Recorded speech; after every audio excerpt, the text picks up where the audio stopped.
Real Estate Ed with Jimmy Singh, where Jimmy provide answer to all the questions about real estate, either it's in GTA, Golden Horseshoe, or Southwestern Ontario. He has been not only a realtor himself, a landlord, and an investor for the last 15 years. So he's vast experience enable him to provide some real deep knowledge for all the people who are looking for the investment. We typically been recording these videos in Hindi, Urdu, and Punjabi for the South Asian community, but some of our videos are coming in English.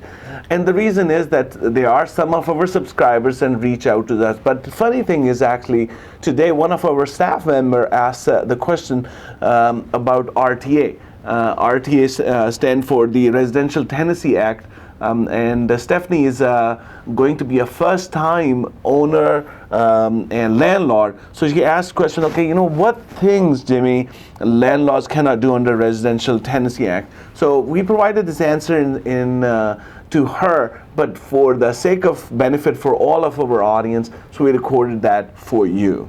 Jimmy, what's the answer you have given to us? I know it was a very detailed and very interesting one.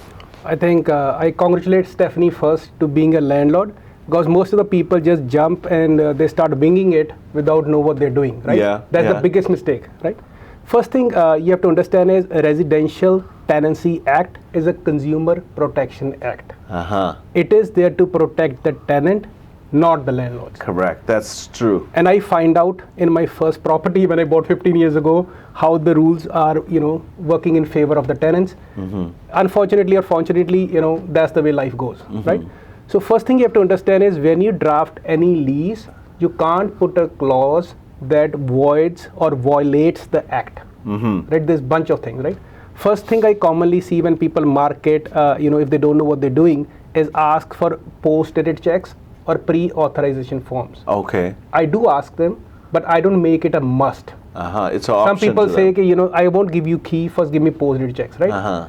So I give you example. A couple of years ago, an immigrant, was looking for a property in Mississauga, and the landlord says, you don't have a credit, don't have a job, I need you to give me 6 months upfront. Okay. All right. So obviously the market, vacancy rate is less than 1% everywhere, right? Yeah. So he said, take 6 months, he moved inside. But the person was educated. He did some research. He find out that's illegal.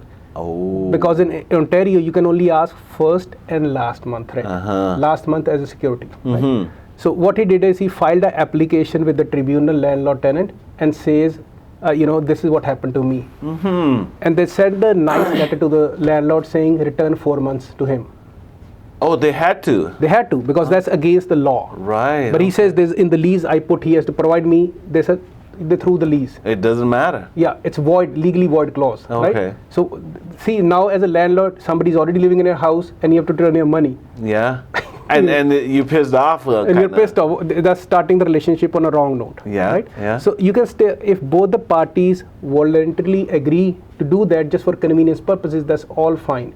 But if somebody says, I don't want to give you a check, that's fine. You can't push or make it a mandatory thing. Okay. Okay. Second thing is you can't ask for security deposit, damage deposit, furniture deposit, cat deposit, or pet deposit, right? Okay. Because sometimes people put their houses, with furniture and stuff. They said, I have $1,000 worth of furniture, give me a deposit, right?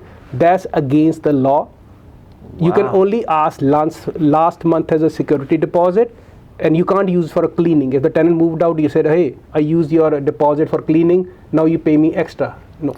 Oh. So if it's in arrears for the rent, you can apply last month towards the arrears or towards the rent. That's it. Okay. No security deposit. Okay.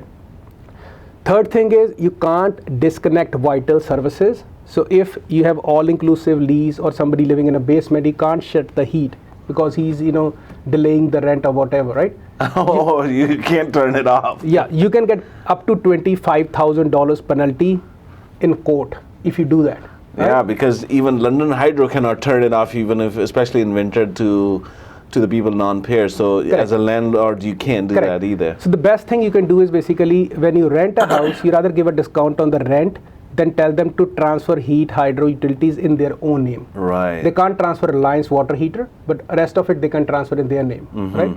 The benefit is when they call Hydro One or heat company or gas company, they will pull up their credit and they will ask for security deposit, plus monkey is off your back. Yeah. If they default on those services, it's on their credit, not yours. Yes, yeah. Right? Yeah, Because yeah. let's say for 6 months, 7 months, if they don't pay, and some people come to say, can we make a deal like all inclusive? And some newbie landlords who don't know what they're doing, and they don't have a good professional working for them, and suddenly they said, okay, I'll make a deal with you, all inclusive, you move. And then when they see the bill of $500, they get stressed, and they keep driving towards the property. Oh, my lights are on, he's cranking up the heat. What do he care? Yeah, Right? yeah. And there was a case actually in Kitchener-Waterloo. I vividly remember, 6-7 years ago, there was a lady, she filed an application in the board that the landlord is harassing me, and they said 250 meters close to the house, we don't want to see you. If you do that, we will give a judgment for next 6 months. The lady doesn't have to pay you anything. I'm telling you. That's why I say it's a consumer protection It's act. You R.T.A, better be yeah, there. yeah. And second thing is, you can't refuse rent based on race, color, sexual orientation, and how many kids they have. You better beware. It's a human rights violation. Yeah, yeah. Right? That's very normal in our society. Yeah? Correct. And the fifth thing is pets. Typically, in municipalities, they allow 2 dogs or maybe 4 cats per house, depending, on the bylaws. Again, check with the city.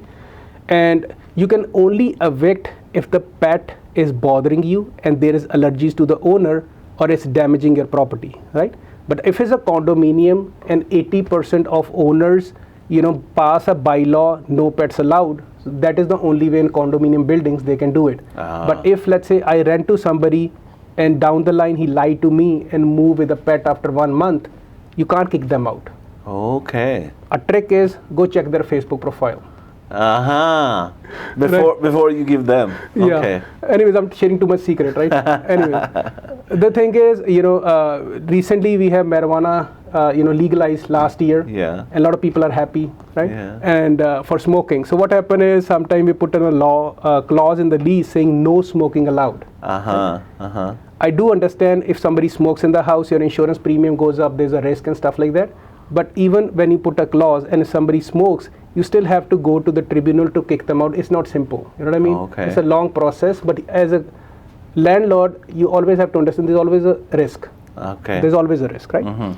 And number 8 is basically you have to understand difference between subletting and assigning, and what as a landlord you can do or you can't do. Okay. Right? The difference is basically subletting basically means as a tenant they intend to return back to the unit.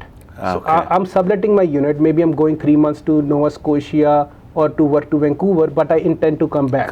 I find a friend in the same field of work and say, okay, for 4 months he'll pay you rent. But you have to understand what are the obligations for subletting person and the original tenant. Okay. Right? Second thing is assignment. If a tenant is assigning his lease to a new person, assignment basically means he don't intend to come back. Okay. You say, hey, I got a job in the US, I have to go, but this is my friend, he will take over my lease. Okay. Like for the rest of the months, right? Landlord has to understand that he can't withhold the consent for either subletting or that.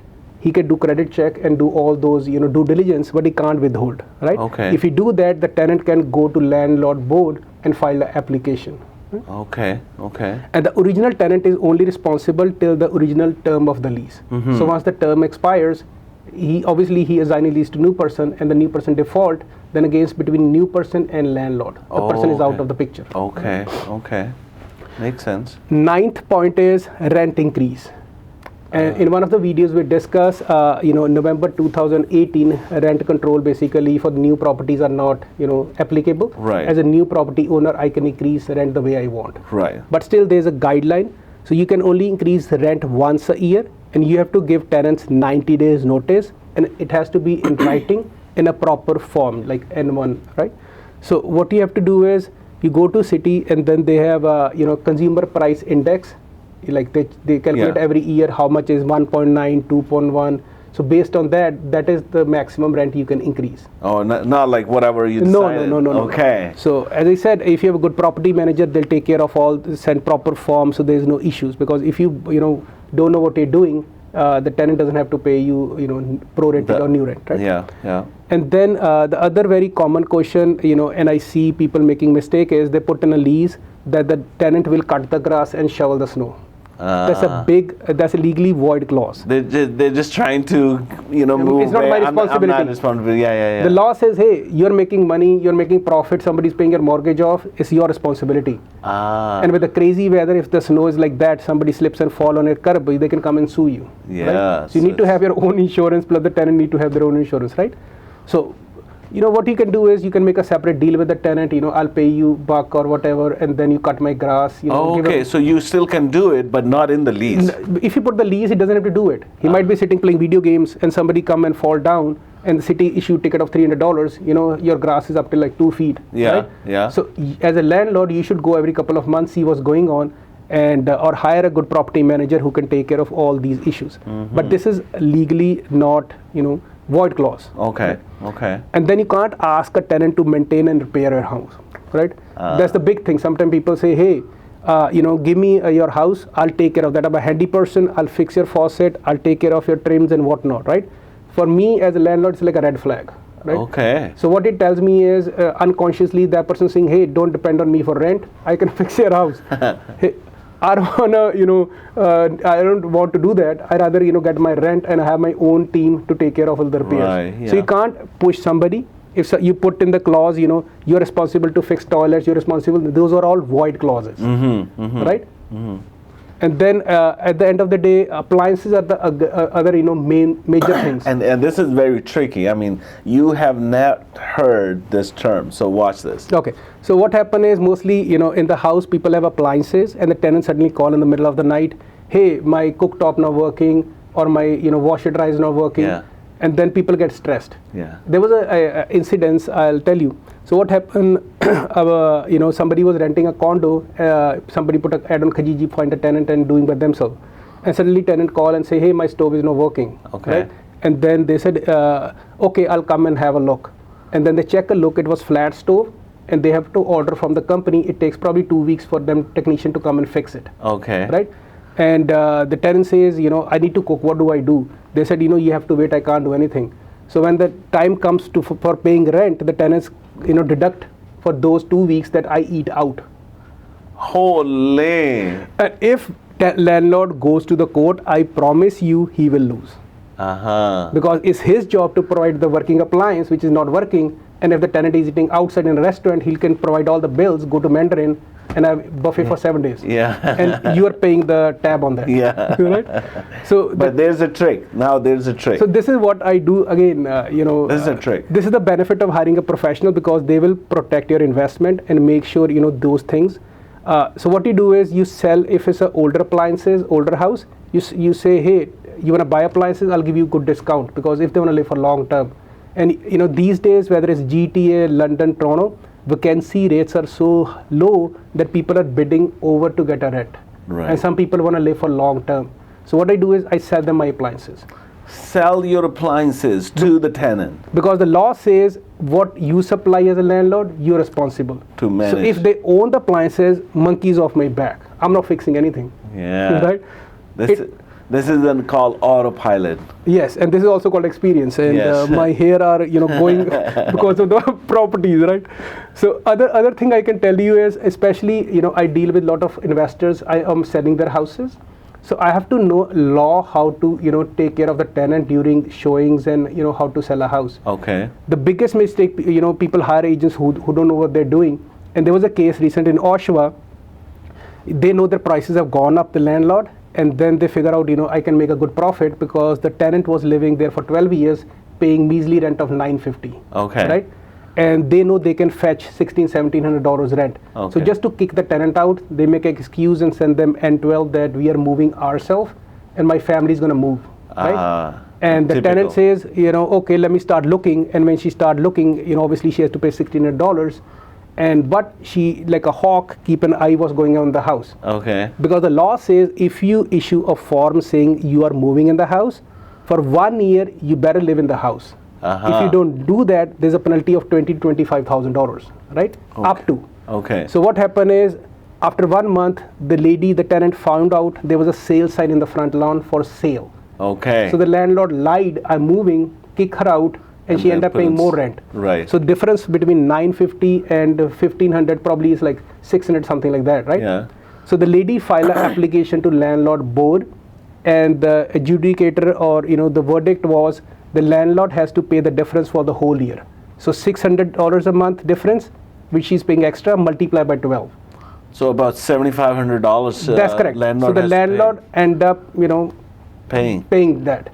So wow. So you better know what they're doing. See, in Ontario, there's like 1.2 million roughly tenants, and they're growing every month. Yeah. Right. Yeah. And last year, on average, there's like 50,000 applications filed for whatever reason. Okay. And 90% applications are from the landlord, 10% are from the tenants. Tenants can file application that he's not maintaining my house, there's discrimination, whatever, right? But as I said, guys, the courts are jam-packed, and if you want to be landlord for a long haul, I've been landlord for the last 15 years. Yeah. So there's no issue or whatever I haven't seen in my life, and I do manage properties for my clients, right? And the other thing you have to understand is, if you have a house close to, let's say, Conestoga College in Kitchener, or close to Fanshawe, or maybe close to Hamilton McMaster University, or any campus, right? So if students are living in your own house, in the basement, or you're renting a room and they're sharing your kitchen or washroom, the RTA doesn't apply to you. Ah, okay. So as a That's the student difference, renter, yeah, exactly. So basically, they're just like a guest. The law says they're a guest. You can tell them to leave.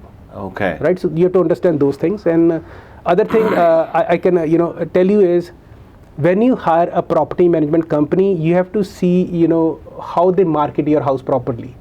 So example, I was talking to Rizwan that I have a client. He called me last week. His property was listed with not listed, like a local property manager says, hey, I can find a tenant, right? But what he doesn't understand is, to market a property, to catch the fish, you have to cast a bigger net. And the property management just stuck a rent sign in front of the house. The bare minimum, as an agent, we do is put an MLS. Yeah. Because somebody might be sitting in Mississauga, Toronto, Markham, Oshawa, can be sitting in Vancouver. People relocate all the time. Yeah. Right. In London, a lot of healthcare professionals come all over Canada. Yeah. Right. And as I said, if your house is, let's say, executive house, you want to fetch like $2,700. Those people are not sitting on Kijiji or coming from Oakville to drive each street on London just to figure out where the house is. Where the house is, yeah. Right. And after 3 months, he got frustrated. He called me, and we get it done in 7 days. Yeah. So when you hire any property manager, or as a matter of fact, any agent, you have to ask questions: how many property he owns, whether he know himself what he's doing.